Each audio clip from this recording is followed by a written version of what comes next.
ఈ నెల 5వ తారీఖు నాడు Kamareddy district child protection officer Sravanthi madam గారు ఇచ్చిన ఫిర్యాదు మేరకు పట్టణ పోలీస్ స్టేషన్లో సమన్విత హాస్పిటల్ డాక్టర్లు మరియు అందులో పనిచేసే సిబ్బంది పైన కేసు నమోదు చేయడం జరిగింది.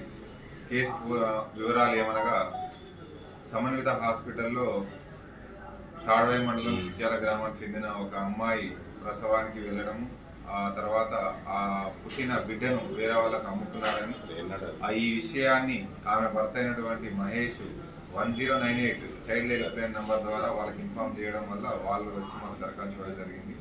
దీని మీద కేసు నమోదు చేసిన మేము ఈ సంఘటన పైన పూర్తి వివరాలను సేకరించడం జరిగింది. సంఘటనకు బాధ్యులైనటువంటి సమన్విత హాస్పిటల్ డాక్టర్ ప్రవీణ్ కుమార్, వాళ్ళ ఫాదర్ సిద్ధిరాములు, తర్వాత అందులో పనిచేసే కాంపౌండర్ ఉదయ్ కిరణ్, తర్వాత హాస్పిటల్ వాచ్మెన్ బాలరాజు, ఆ తర్వాత ఆ బిడ్డను అమ్మిన తల్లి అయినటువంటి లావణ్య, మిగతా కొన్న వ్యక్తుల మీద ఒక ముగ్గురి మీద మనం కేసు రిజిస్టర్ చేయడం జరిగింది. ఆ ఇన్వెస్టిగేషన్లో వాళ్ళని కోర్టులో కూడా ప్రొడ్యూస్ చేయడం జరిగింది.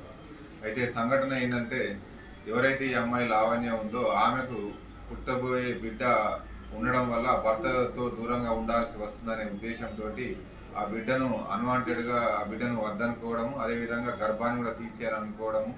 ఆ సందర్భంలో హాస్పిటల్ యాజమాన్యాన్ని సంప్రదించడం వల్ల వాళ్ళు 2 లక్షల రూపాయలు తీసుకొని మేము ఇది ట్రీట్మెంట్ చేస్తాము, నీ బిడ్డను కూడా వేరే దగ్గరికి పంపిస్తామని చెప్పడం వల్ల ఈమె ఒప్పుకున్నది. తర్వాత ఒక 80,000 రూపాయలు ఫోన్పే ద్వారా ఒక 50,000 రూపాయలు క్యాష్ ఇవ్వడం జరిగింది. మిగతా అమౌంట్ తర్వాత ఇస్తానన్నారు. వాళ్ళు అనుకున్న క్రమంలోనే 11th ఏప్రిల్ ఆ రోజు ఈ అమ్మాయికి సంబంధించి హాస్పిటల్లో అడ్మిట్ చేసుకొని ప్రసవం చేసి పుట్టిన ఆడబిడ్డను రాజంపేటలో ఉండే బాలకృష్ణ ద్వారా ఇల్లంతకుంట మండలం రేపాకు చెందిన ఒక వ్యక్తికి విక్రయించడం జరుగుతుంది. మేము హాస్పిటల్లో జరుగుతుంది.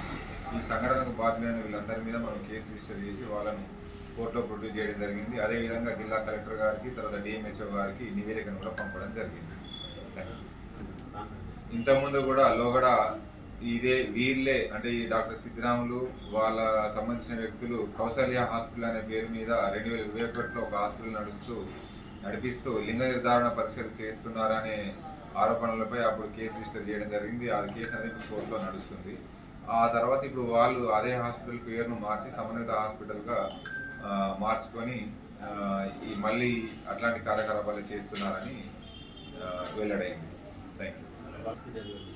డిస్ట్రిక్ట్ చైల్డ్ ప్రొటెక్షన్ ఆఫీసర్ గారి ఫిర్యాదు మేరకు మనం ఈ కేసు నమోదు చేయడం జరిగింది. దీంట్లో ఇంకా ఏమైనా బాధ్యులు ఎవరంటే కూడా వాళ్ళని కూడా చట్ట ప్రకారంగా చర్యలు తీసుకోవడం జరుగుతుంది. For more videos like this, subscribe Big TV channel.